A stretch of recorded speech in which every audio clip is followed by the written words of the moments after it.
नमस्कार, आप देख रहे हैं पद्मेश 24/7 कृष्णा संडे के साथ। न्यूज बुलेटिन की शुरुआत करते हैं हेडलाइन से।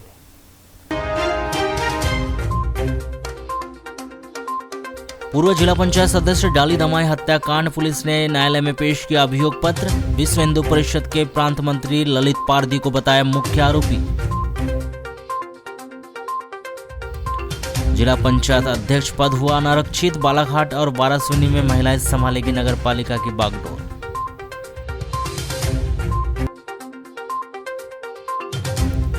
पाथरवाड़ा गांव में दो पक्षों में जमकर चले लाठी और डंडे, 7 लोग हुए घायल, एक को गंभीर अवस्था में किया गया भर्ती। सड़क दुर्घटना में लालबरा में पदस्थ एसआई सहित 2 युवकों की हुई मौत।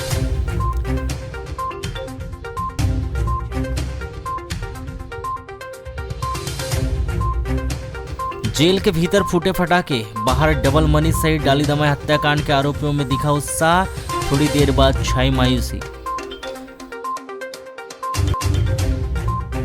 खरीफ की फसल में फिर डीएपी बन सकती है परेशानी, कृषि विभाग अभी से दे रहा किसानों को एनपीके की सलाह।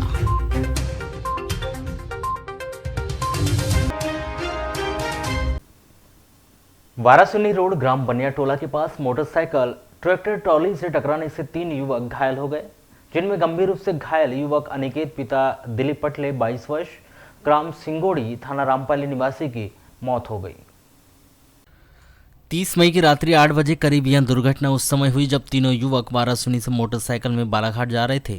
घायल 2 युवक, जिनमें विजय मेश्राम 22 वर्ष बालाघाट और संजय गजभिये 22 वर्ष ग्राम जाम कटंगी को गोंदिया के अस्पताल में भर्ती किया गया है।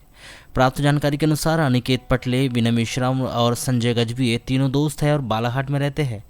बताया गया है कि 30 मई को शाम 6 बजे करीब तीनों दोस्त मोटरसाइकिल से ग्राम खापा अपने किसी काम से गए थे और तीनों मोटरसाइकिल में बालाघाट लौट रहे थे। शाम 7:30 बजे करीब वारासिवनी से बालाघाट जाते समय ग्राम बनियाटोला और काली मंदिर के बीच रोड किनारे खड़े ट्रैक्टर ट्राली से मोटरसाइकिल टकरा गई। इस दुर्घटना में तीनों युवक घायल हो गए। आयुक्त राज्य निर्वाचन आयोग के द्वारा जानकारी दी गई है कि नगरीय निकाय निर्वाचन में पहली बार पार्षद पदों के निर्वाचन व्यय लेखा का प्रावधान किया गया है। इससे पहले महापौर एवं अध्यक्ष पद के उम्मीदवारों के व्यय लेखा का संधारण किया जाता था। रिटर्निंग ऑफिसर कार्यालय में निर्वाचन व्यय लेखा संधारण पर्यवेक्षण के लिए हेल्प डेस्क स्थापित करने के निर्देश दिए गए हैं। पार्षद पदों के निर्वाचन व्यय की अधिकतम सीमा नगरपालिका निगम में जनगणना 2011 के अनुसार 10 लाख से अधिक जनसंख्या पर 8,75,000 और 10 लाख से कम जनसंख्या पर 3,75,000 रहेगी। इसी तरह नगरपालिका परिषदों में 1 लाख से अधिक जनसंख्या पर 2,50,000, 50,000 से 1 लाख तक की जनसंख्या पर 1,50,000 और 50,000 से कम जनसंख्या पर पार्षदों के निर्वाचन व्यय की अधिक व्यय सीमा 1 लाख रुपये रहेगी। नगर परिषदों के लिए अधिकतम व्यय सीमा 75,000 रुपये रहेगी। लालबरा थाना में पदस्थ उप निरीक्षक राजकुमार कार्तिकेय का 31 मई को नैनपुर में दोपहर करीब 12:30 बजे ट्रक की टक्कर से मौत हो गई। प्राप्त जानकारी के अनुसार लालबरा थाने में पदस्थ उप निरीक्षक राजकुमार कार्तिकेय अपराधी विवेचना में नैनपुर गए हुए थे और मोटरसाइकिल से नैनपुर की ओर जा रहे थे, तभी ट्रक चालक ने तेज रफ्तार व लापरवाही पूर्वक वाहन चलाते हुए मोटरसाइकिल को टक्कर मार दी, जिससे उप निरीक्षक राजकुमार कार्तिकेय का दुखद निधन हो गया। उप निरीक्षक राजकुमार कार्तिकेय मूलतः मंडला के रहने वाले थे और वे सरल स्वभाव व मिलनसार के व्यक्तित्व के धनी थे और हर समय खुश रहते थे, जिनकी सड़क दुर्घटना में मौत हो जाने की जानकारी लगने के बाद थाना स्टाफ व उनके चित परिचितों में शोक की लहर व्याप्त हो गई। किरणापुर थाना क्षेत्र के अंतर्गत ग्राम हिर्री के मटका टोला के सुंदर टोला के मोड़ पर बीती रात्रि 10 बजे कार का जबरदस्त एक्सीडेंट होने से हिमांशु की घटनास्थल पर ही मौत हो गई। जानकारी के अनुसार किरणापुर वार्ड नंबर 5 निवासी हिमांशु डोंगरे अपने रिश्तेदार के साथ बिनोरा शादी के कार्यक्रम में कार से गए थे। रात्रि करीबन 10 बजे कार का एक्सीडेंट ग्राम हिर्री मटका टोला सुंदर टोला के मोड़ पर मेन रोड पर हो गया। दुर्घटना के विषय में परिजनों को जानकारी मिलने पर हिमांशु डोंगरे किरणापुर अस्पताल लाया गया, जहां उसको डॉक्टरों के द्वारा मृत घोषित कर दिया गया था। जानकारी के अनुसार कार एक्सीडेंट स्थल मेन रोड में धान बिखरी दिखाई दी गई, जिससे ऐसा प्रतीत होता है कि धान से भरी हुई गाड़ी की टक्कर की वजह से ही यह बड़ी दुर्घटना होने की संभावना जताई गई, जो जांच का विषय है। बहरहाल पुलिस ने मर्ग कायम कर मामले को विवेचना में लिया है।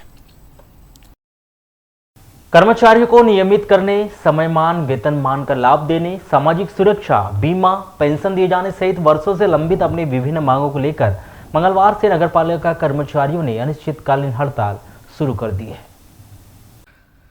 भारतीय मजदूर संघ के बैनर तले शुरू की गई इस अनिश्चितकालीन हड़ताल के दौरान नगरपालिका कर्मचारियों ने नगरपालिका गेट को बंद कर मुख्य नगरपालिका अधिकारी और नगरपालिका प्रशासक पर कर्मचारियों की मांग पूरी नहीं करने का आरोप लगाते हुए उनकी 10 सूत्री मांगों को लेकर जमकर नारेबाजी की।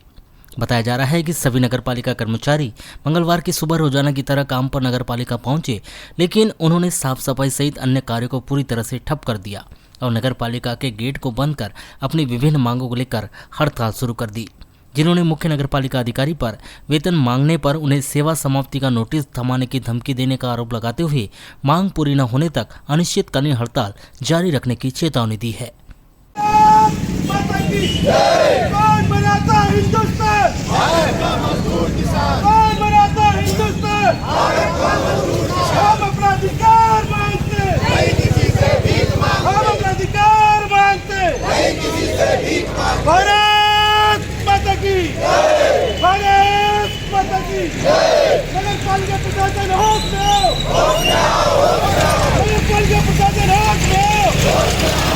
हड़ताल इसलिए करे हैं कि हमको नियमित करे हैं, 5 साल हो गया है, 6वां साल लगने वाला, हमको पक्का नहीं कर रहे हैं। और हमारी पेमेंट नहीं देते समय पे, झाड़ुएं नहीं मिलती हैं और जो भी कुछ लागू है हमको कुछ भी नहीं मिलता है। ये बताइए कब से पेमेंट नहीं मिला है? पेमेंट क्या अभी 2 महीने में एक दिए हैं, एक रोज नहीं। कितनी तारीख को मिलना चाहिए? 1 तारीख से हमको कम से कम 10 तारीख तक पेमेंट देना चाहिए ना, नहीं देते। काय का नोटिस थमा है? ये सस्पेंड कर देंगे बोलते, बार हमको आके परेशान करते। यानी तनख्वाह मांगने जाओ तो सस्पेंड का नोटिस थमाते हैं। अपनी शिकायत लेके जाओ। क्या दिक्कतें आती है अम्मा समय पे पेमेंट नहीं मिलता तो? दिक्कत ये आती है, घर की पूरी समस्या बिगड़ जाती है। 2 महीने का पैसा राशन का हो जाता है, बिलों का हो जाता है, हम 1 महीने की पेमेंट में कैसे कवर करें? तो कब तक काम पे बंद रहोगे? जब तक हमारी मांगे पूरी नहीं होगी जब तक बंद करो। काम इसलिए बंद कर दिए है, हमारा 2-2 महीने के बाद में वेतन होता है। बोलने जाओ तो सर बोलते हैं कि अभी वसूली नहीं हुई है, वसूली का पैसा आएगा जब डेली रोज वालों को पैसा दिया जाएगा। तो 27 तारीख 28 तारीख को हमारा दूसरा कर्जा हो जाता है। हमारे बच्चे हैं पढ़ने लिखने वाले, तो हमको कर्जा लेके हम पढ़ाएंगे कि खाएंगे, कर्जा भरेंगे। हम यही सर को और वेतन बढ़ाने बोलो तो हम सर को पास जाते हैं तो बोलते हैं कि वेतन का पैसा अभी कोई बढ़ा नहीं, कलेक्टर नोटिस पकड़ा देते। अनियमित हमको 12 साल हो गया, लेकिन अभी तक क्या कोई कार्रवाई नहीं की जा रही है। 13वां साल चालू हो जाएगा। तो कलेक्टर से बात नहीं की है? कलेक्टर तो आते ही नहीं। सेमू के पास जाते हैं तो सेमू बोलता है कि यहाँ आना नहीं। अरे करते हैं तो बोलते हैं ऊपर से आदेश आएगा तो जब हम आपको नियमित करेंगे करके। हड़ताल को लेकर की गई चर्चा के दौरान भारतीय मजदूर संघ के जिला अध्यक्ष अनिमेश खरे ने बताया कि विनियमित दैनिक वेतनभोगी और स्थायी कर्मचारियों की वर्षों से लंबित अनेक मांगे हैं जिन्हें पूरा नहीं किया जा रहा है। मजदूरों को ना तो उचित वेतन दिया जा रहा है और ना ही शासन के नियम के अनुसार उन्हें सुविधा प्रदान की जा रही है। मजदूरों के वेतन मांगने पर उन्हें चेंबर से भगा दिया जाता है और सेवा समाप्ति के नोटिस भी थमाए जा रहे हैं। कई बार सीएमओ साहब को से अवगत कराया गया पर उसका कोई निराकरण नहीं हो रहा है। ना इनको सैलरी समय पे दी जाती है, ना इनको सैलरी स्लिप दी जाती है, ना इनको सुरक्षा किट दी जाती है, ना झाड़ू का पैसा दिया जाता है। ऐसी बहुत सारी प्रॉब्लम है जिससे सीएमओ साहब को अवगत कराया गया है, पर उनके द्वारा कोई भी प्रकार का एक्शन नहीं लिया जाता है, बल्कि इनको धमकाया जाता है कि अगर तुम ज़्यादा बात करोगे तुमको सस्पेंड कर दिया जाएगा। सीएमओ साहब का ये रवैया बहुत ही खराब है, मजदूरों के हित में नहीं है। इस टाइप के अगर कोई अधिकारी इस टाइप का बिहेवियर रहता है तो ये मजदूरों के हित में नहीं होता है। आज से नगरपालिका हड़ताल अगर नगरपालिका के मजदूर अनिश्चितकालीन हड़ताल पर गए हैं। जब तक हमारी पूरी मांगें पूरी नहीं होती है हम लोग हड़ताल से नहीं उठेंगे। ग्रामीण पुलिस ने जिले के बहुचर्चित पूर्व जिला पंचायत सदस्य और लोधी महासभा के उपाध्यक्ष डाली दमाया हत्याकांड के 11 आरोपियों के विरुद्ध विद्वान अदालत में अभियोग पत्र पेश कर दिया है। ग्रामीण पुलिस ने यह अभियोग पत्र इस हत्याकांड के मुख्य आरोपी विश्व हिंदू परिषद के प्रांत मंत्री ललित पारधी की फरारी में पेश किया है। इस मामले में विश्व हिंदू परिषद के जिला अध्यक्ष भाव अग्रवाल सहित 11 आरोपी इन दिनों जेल में हैं। 31 मई को अभियोग पत्र पेश करने के दौरान इन सभी आरोपियों को न्यायालय में पेश किया गया और अभियोग पत्र पेश करने की प्रक्रिया की गई। आपको बताया कि 28 फरवरी की रात्रि शिव बारात के दौरान नगर के कालीपाट मंदिर के पास विश्व हिंदू परिषद के प्रांत मंत्री ललित पारधी से डाली धमाई का किसी बात को लेकर विवाद हुआ था। इस विवाद के चलते रात्रि 11:30 बजे करीब जब डाली धमाई ग्राम गोंगलई के भोले बाबा के मंदिर में सो रहे थे, तभी विश्व हिंदू परिषद के जिला अध्यक्ष भाव अग्रवाल सहित अन्य आरोपियों ने डाली धमाई पर प्राणघातक हमला किया, जिससे उसकी मौत हो गई थी। ग्रामीण पुलिस ने इस मामले में धारा 147, 148, 307, 302 भारतीय दंड विधान के तहत अपराध दर्ज कर विवेचना शुरू की थी। विवेचना के दौरान ग्रामीण पुलिस ने विश्व हिंदू परिषद के जिलाध्यक्ष भाऊ अग्रवाल उर्फ संजीव अग्रवाल, अविनाश लीलारे, रियाज मोहम्मद, महेश बिसेन, संदीप कावरे, हेमंत उर्फ तूफान रणगिरे, प्रथम बैस, वीरेंद्र उर्फ वीरू सूर्यवंशी, उदय अमाडारे, हर्ष उर्फ गोलू वाघाड़े को गिरफ्तार किया, जो इन दिनों जेल में है। इस मामले में विश्व हिंदू परिषद के प्रांत मंत्री ललित पारधी फरार है, जिसकी साजिश षड्यंत्र के तहत डाली धमाई की हत्या की गई। ललित पारधी के विरुद्ध धारा 147, 148, 307, 302, 120 बी और 109 भारतीय दंड विधान के तहत अपराध दर्ज है और वे घटना दिनांक से फरार है। ग्रामीण थाना प्रभारी प्रदीप कुमार खन्ना ने इन सनसनीखेज बहुचर्चित डाली धमाई हत्याकांड का 269 पृष्ठीय अभियोग पत्र आरोपियों के विरुद्ध 90 दिनों के भीतर 31 मई को यहां के न्यायिक दंडाधिकारी प्रथम श्रेणी भूपेंद्र सिंह की अदालत में पेश कर दिया, जिसमें 43 गवाह बनाए गए हैं। राजधानी भोपाल में 31 मई को जिला पंचायत के अध्यक्ष पद के लिए आरक्षण की प्रक्रिया की गई, जिसमें 52 जिला पंचायत अध्यक्षों में 14 सीट अनुसूचित जनजाति वर्ग के लिए, 8 सीट अनुसूचित जाति तथा 4 सीट ओबीसी वर्ग के लिए आरक्षित की गई। वहीं शेष 26 सीट अनारक्षित वर्ग के लिए आरक्षित की गई। इसमें जिला पंचायत बालाघाट को अनारक्षित वर्ग के लिए मुक्त रखा गया है। यह कहे कि जिला पंचायत अध्यक्ष का पद इस बार पूरी तरह से फ्री रहेगा। इसमें महिला या पुरुष कोई भी हो सकता है तथा किसी भी वर्ग का जिला पंचायत सदस्य अध्यक्ष पद के लिए दावेदारी कर सकता है। आपको बताएं कि त्रिस्तरीय पंचायत राज व्यवस्था में जिला पंचायत अध्यक्ष का पद बहुत बड़ा पद होता है। अध्यक्ष के द्वारा पूरे जिले के विकास कार्यों का संचालन किया जाता है। जिला पंचायत सदस्य के लिए चुनाव लड़ने के लिए जितने भी दावेदार रहते हैं उनकी नज़र जिला पंचायत अध्यक्ष के निर्वाचन पर रहती है। सुबह से लोगों की नज़रें जिला पंचायत अध्यक्ष पद के आरक्षण पर टिकी रही। जैसे ही बालाघाट जिला पंचायत अनारक्षित वर्ग के लिए मुक्त आरक्षित की गई, लोगों के चेहरे खिल गए। अब जिला पंचायत सदस्य के सभी दावेदारों का यही प्रयास रहेगा कि उनके द्वारा भरसक प्रयास किया जाएगा कि वे यह चुनाव किसी भी तरह जीते। अभी तक जिला पंचायत अध्यक्ष की बात करें तो 26 मार्च 2015 से अभी तक रेखा बिसेन जिला पंचायत अध्यक्ष के पद पर पदस्थ रही। उनसे पहले कांग्रेस नेत्री कुंती धुर्वे, रेखा बिसेन, अनुसुईया बिसेन के द्वारा अध्यक्ष पद पर रहते हुए जिला पंचायत का संचालन किया जाता रहा है। यह कहे कि 1 मार्च 2000 से अभी तक 22 वर्ष जिला पंचायत की कमान महिला अध्यक्ष के हाथों में रही। 22 वर्ष के बाद इस बार अध्यक्ष का पद सामान्य हुआ है। देखना अब यह होगा कि इस बार भी जिला पंचायत बालाघाट में अध्यक्ष पद महिला के कब्जे में आता है या फिर किसी पुरुष को जिला पंचायत की बागडोर संभालने का अवसर मिलता है। आपको बताया कि जिला पंचायत बालाघाट में 2 अक्टूबर 1984 से 30 अप्रैल 1990 तक पंडित भीकम शर्मा यहां के पहले प्रमुख अधिकारी रहे, जिनके द्वारा जिला पंचायत सभापति के रूप में अपने दायित्व का निर्वहन किया गया। वहीं इनके बाद वर्ष 1990 से लेकर 27 जुलाई 1994 तक 7 प्रशासकों के द्वारा इस दायित्व को संभाला गया, जिनमें BP Deshmukh, MM Sharma, BP Patel, DK Wasnikar, KN Singh, DK Wasnikar एवं KL नाग शामिल है। उसके बाद 23 जुलाई 1994 से सन 2000 तक यशवंतराव खुंगल के द्वारा जिला पंचायत अध्यक्ष के रूप में दायित्व संभाला गया था।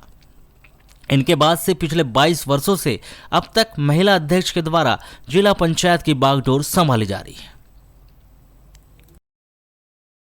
नगरीय निकाय चुनाव आगामी दिनों में होने का बिगुल बजते ही पिछले दिनों जहां नगरीय निकाय के वार्डों का आरक्षण किया गया, 31 मई को भोपाल में प्रदेश के सभी नगर निगम के महापौर और नगर पालिका व नगर परिषद के अध्यक्ष पद के लिए आरक्षण प्रक्रिया कराई गई, जिसमें बालाघाट जिले के 3 नगर पालिका और 2 नगर परिषद के अध्यक्ष पद के लिए आरक्षण कर दिया गया। बालाघाट एवं वारासुनी नगर पालिका को अनारक्षित महिला के लिए आरक्षित कर दिया गया है। वहीं मलाजखंड नगर पालिका को अनुसूचित जनजाति के लिए आरक्षित किया गया है। इसी प्रकार नगर परिषद कटंगी को अन्य पिछड़ा वर्ग व नगर पंचायत लांजी को अनारक्षित महिला के लिए आरक्षित किया गया। आपको बताया कि नगर निकाय चुनाव के लिए आरक्षण कराए जाते ही नगरीय निकाय चुनाव लड़ने के इच्छुक सभी दावेदार चुनाव की तैयारी में जुट चुके हैं। सभी दावेदारों सहित अन्य लोगों के द्वारा नगरीय निकाय के अध्यक्ष पद के आरक्षण का इंतजार किया जा रहा था। मन मुताबिक आरक्षण होने की जानकारी लगते ही लोगों में खुशी व्याप्त हो गई। बालाघाट एवं वारासिनी नगर पालिका को अनारक्षित महिला कर दिए जाने से महिला वर्ग के लिए बहुत अच्छी खबर है। किसी भी वर्ग की महिला नगर पालिका अध्यक्ष पद के लिए दावेदारी कर सकेगी। वहीं इस आरक्षण से पुरुष वर्ग को निराश होना पड़ेगा, जो नगर पालिका चुनाव में अध्यक्ष पद के लिए प्रयास कर रहे थे। 31 मई की शाम को बालाघाट जिला जेल के भीतर अदालत में हो रही आतिशबाजी ने न्यायालय परिसर और बाहर खड़े डबल मनी मामले के आरोपियों के समर्थक और डाली दमाई हत्याकांड आरोपी के समर्थक में खुशी की लहर व्याप्त कर दी थी। लेकिन कुछ ही देर के लिए सही, लेकिन लोग खुश हो गए और तरह तरह की चर्चाएं शुरू हो गई। लेकिन थोड़ी देर बाद ही सब पूरे मामले से पर्दा उठा तो लोग उदास हो गए और चर्चाएं भी वहां पर शांत हो गई। दरअसल 31 मई को जिला जेल के जेलर सेवानिवृत्त हो रहे थे। इस अवसर पर उन्हें जेल परिसर के भीतर विदाई दी जा रही थी। इस दौरान आतिशबाजी भी की गई। इनके सेवानिवृत्ति पर जेल परिवार बालाघाट के द्वारा छोटा सा कार्यक्रम आयोजित कर उन्हें स्नेहिल विदाई दी गई। श्री नेती मूलतः मंडला जिले के रहने वाले हैं। वे करीब 2 वर्षों से बालाघाट जिले में जेल अधीक्षक के रूप में पदस्थ थे। आपको बताएं कि विदाई कार्यक्रम के दौरान जेल परिसर में पटाखे भी फोड़े गए। इन पटाखों की आवाज़ जेल परिसर के बाहर कालीपुतली चौक, जिला जनपद पंचायत तक गूंज उठी। पटाखों की आवाज़ सुनकर लोग असमंजस में पड़ गए कि आखिर किसकी रिहाई हो गई है। यह लोगों के लिए चर्चा का विषय बना रहा। लोग शाम तक यह जानने को आतुर रहे कि आज किसकी रिहाई हुई है। यह विषय इसलिए भी खास है क्योंकि इस समय बालाघाट जिले के बहुचर्चित मामला डबल मनी प्रकरण के सोमेंद्र कंकराई ने सहित 11 आरोपी पिछले 18 मई से जिला जेल में न्यायिक अभिरक्षा में है। जिन लोगों के पैसे इसमें लगे हुए हैं वहां उनकी रिहाई का रास्ता भी देख रहे हैं। वहीं संजीव भाऊ अग्रवाल से जुड़े मामले में न्यायालय में अभियोग पत्र पेश किया जाना था, जिसके चलते लोगों के मन में यही सवाल था कि आखिर इनमें से किसकी रिहाई हुई है।